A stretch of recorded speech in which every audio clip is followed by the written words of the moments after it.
Hello everyone! There are so many different ways to do your 3D foundation, so today I wanted to show you another way to do the 3D foundation, just using the blush and bronzer brush. So this brush is going to give more of a light, medium coverage, so if that's the kind of what you're looking for, you're going to want to give this a try.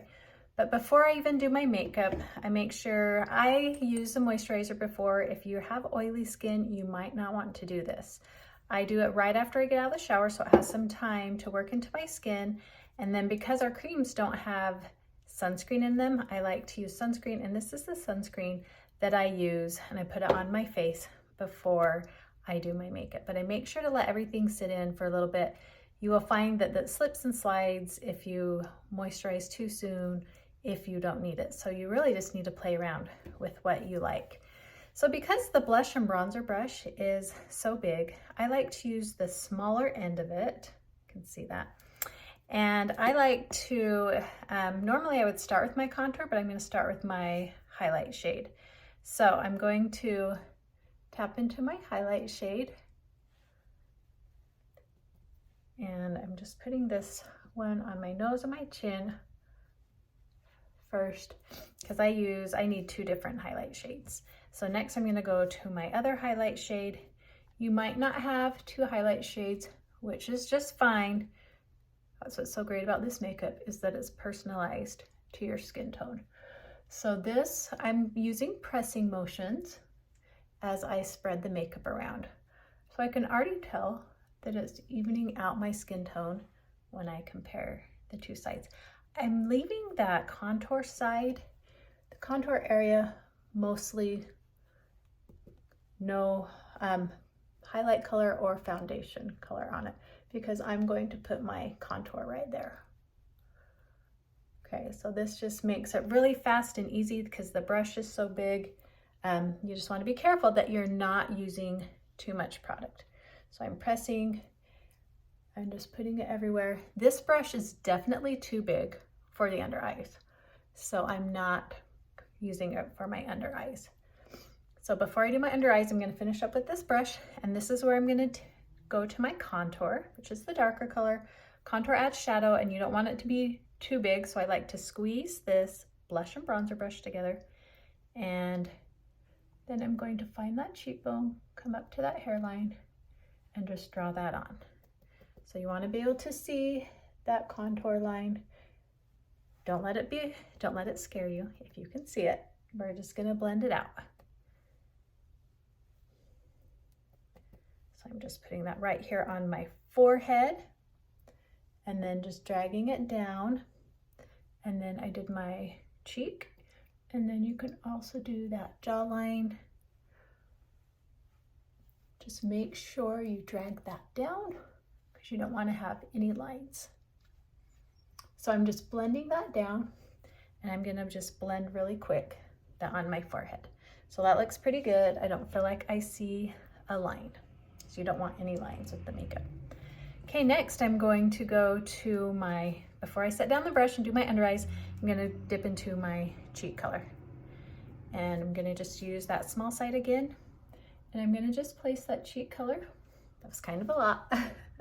It is a big area, so it kind of picks up a big area on the brush. So I'm gonna just press that on, and then blend that contour with that cheek color. And then bring that in. Okay, I'm gonna just blend this up too. I'm kind of blending as I go. I find that that's easiest for me, but you can blend all at the end if you find that that's easier. Okay, so I feel that that looks pretty good. I have everything blended in and together, but I have not done my under eyes. So if you're mature like me, I'm 46, and you have dry under eyes, you're gonna wanna make sure they're hydrated. So I've already used this serum under my eyes. I did it before I started my makeup, but you can also use the balm. The balm will help hydrate your eyes. You just take it right here on your finger and just press that on. Very little, but this will just help hydrate your eyes so the makeup doesn't feel or look crepey. It just keeps it hydrated. I love it. Okay, So next I'm going to just go into my highlight color because this brush is way too big. You're not gonna wanna put under your eyes.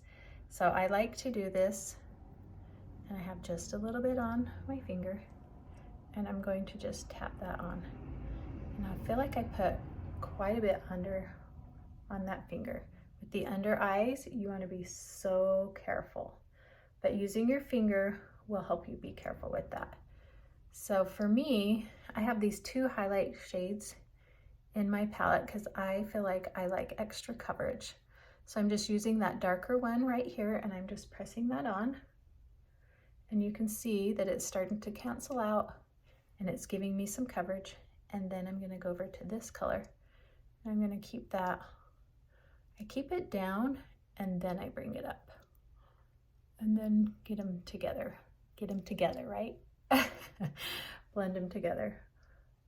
So I'm just applying. If you put too much on, you'll know it'll start creasing because you've just used too much. Okay, I'm gonna look at my palette to make sure I've got that. I feel like I've got that pretty well. Okay, I feel like as I'm looking at my palette, I could probably do a little bit more on my nose. So I like to use a couple brushes to do my foundation, but in this one we're just using one brush. Okay, so I feel like everything's probably already pretty well blended because I blended as I went, but I like to finish up with the perfector sponge. I've gotten it wet, I squoze out all the water, and then I squoze it out some more, and then I put it in a washcloth and got it even more. So I'm going to take the perfector sponge and I'm going to just lightly kind of blend, but I'm just gonna press the makeup. I feel like this helps me get that flawless airbrushed finish. I personally feel like it helps my makeup look better. So I'm gonna just press that in, and if you're a new beginner, you are possibly going to be using too much makeup, and so then this will help take off the excess. So you can see that it's just a little bit on there, not a whole lot. Okay, and then if you have found, I haven't set my makeup, but what I like to tell people is that first try to see how the makeup lasts without using the setting spray. But if you want it to last longer and it's not lasting you, go ahead and use the setting spray. I like to put mine right on the perfector sponge, or you can put it right on your face, or if you have oily skin, you're gonna wanna set with the powder, the loose powder. I really like our vanilla dust, but if you want your makeup to last longer, if you feel like it's not lasting enough, you're gonna wanna set your makeup.